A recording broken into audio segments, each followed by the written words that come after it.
Nyakundi, mimi niliongea nikiwa deputy president, sikuongea kama niko nje. Siku rais ametoa amri watoto ya Gen Z wauawe, mimi nilikataa. Na nilikuwa naibu wa rais. Siongei ati kwa sababu nilitoka. Watoto wetu wa Gen Z walileta shida kwa sababu ya mambo ya finance bill, ambaye mimi mwenyewe nilikuwa nimemwarifu rais kwa baraza la mawaziri ya kwamba hii finance bill Wakenya wamekataa. Mimi nimesikiza ground na Wakenya wamekataa, na tukiendelea kulazimisha Wakenya kutoa hii kodi through the finance bill 2024 itatuletea shida. Na nikakuwa peke yangu katika cabinet. Watu wengine wote walikubaliana na mimi, lakini ni waoga, wanaogopa rais sana. Lakini mimi kwa sababu ni mtu ya kuchaguliwa sikuwa namuogopa. So mimi nikamwambia katika cabinet, hii kitu italeta shida.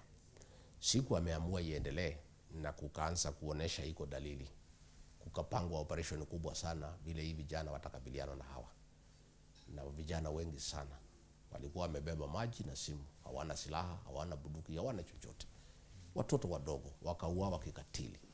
Mimi nikamwambia rais ni makosa. Hata akanikataza kwenda mkutano ya National Security Council kwa sababu mimi nilikuwa napinga vikali sana. Ndio yeye alipotoa press conference Nairobi tariki 26 June last year. Mimi nikaenda Mombasa nikatoa yangu nikiwa naibu wa rais. Nikamwambia rais, hawa ni watoto wetu na ni makosa kuua hii watoto kikatili. Mimi nilikosana na president kwa sababu ya mambo ya mauaji. Mimi ni Mkristo na mimi pia ni mzazi. Mimi niko na vijana wawili. Kama ingekuwa ni hiyo vijana wangu ningesikia namna gani? Mtoto wa Attorney General alikuweko Justin Muturi, alitekwa nyara na watu ya National Intelligence Service. Na ndiye Attorney General wa Kenya. Kwa hivyo mtu asiseme mimi ati Rigathi Gachagua ninaongea kwa sababu niko nje. Mimi niliongea nikiwa ndani. Wanasema una uchungu. Sasa utakosa kuwa na uchungu namna gani na vile Wakenya wanaumia? Mimi sina uchungu kama Rigathi Gachagua, lakini mimi nabeba uchungu ya watu ya Kenya. Na kwa sababu Wakenya wamekosa mtu ya kuwatetea, wabunge wetu karibu wote wamenunuliwa.